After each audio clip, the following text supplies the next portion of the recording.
Poďme spolu otestovať, na koľko použití naozaj vydrží táto maska na vlasy. Otváram novú. Milujem tú tropickú vôňu, tak by som to asi opísala, hej. Budem naberať bežné množstvo, ako používam pri umývaní vlasov, takže poďme na to. 1, 2, 3, 4, 5, 6. Ona je veľmi výživná a hydratačná, takže jej stačí úplne malinko. Toto je množstvo, ktoré ja používam bežne na moje takto dlhé vlasy. Jej stačí veľmi malinko a ona je taká úplne krémová, že sa úplne do tých vlasov ľahko zapracuje a dá sa pri tom krásne roztiahnuť po celých dĺžkach. Ježiš, ja som teraz zabudla, koľko som mala. Musím si to pozrieť vo videu.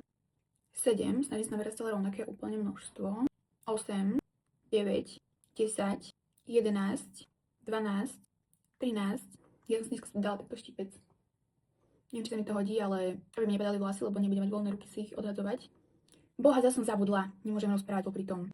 14, 15, 16, 17, 18, 19, 20, 21, 22, 23, 24, 25, 26, 27, 28, 29, 30, 31, 32, 33, 34, 35, 36, 37, 38, 39, 40, 41, 42, ešte stále tam niečo je, 43, 44, 45, 46, 47, vidíte, ako posledné razy už stačí menej.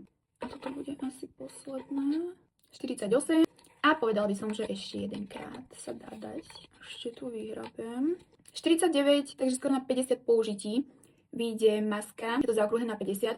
Na 50 použití vám vyjde táto maska. Ak máte takéto dlhé vlasy. Ja ich mám až po zadok. Keď máte o polovicu kratšie, tak vám vyjde až na 100 použití. No, takže vyšlo mi to na 50 použití, to znamená, že vám maska vydrží skoro celý rok, tých 11 až 12 mesiacov, čo aj sedí, pretože minulé jedna baba písala, že jej rok vydržala táto maska odo mňa a ešte raz objednáva druhú.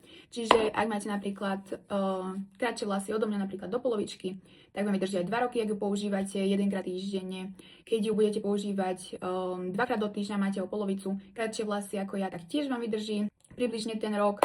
Alebo ak máte napríklad hustejšie vlasy odo mňa, ale kratšie, tak tiež vám môže vydržať ten rok. Hej, vždy to záleží od toho množstva a ako často ju budete používať. Ale keď počítame s tým, že sa používa približne raz za týždeň, napríklad, tak vás to vyjde 60 centov na jedno použitie, keďže maska stojí 30 € a na to, že vám vydrží rok, to je podľa mňa perfektné. Ak by si chcela masku vyskúšať, hľadaš nejakú, ktorá ti naozaj tie vlasy vyživí a zhydratuje a fakt uvidíš už rozdiel po prvom použití, tak objednáš ju na mojej stránke, odkaz na ňu nájdeš v bio.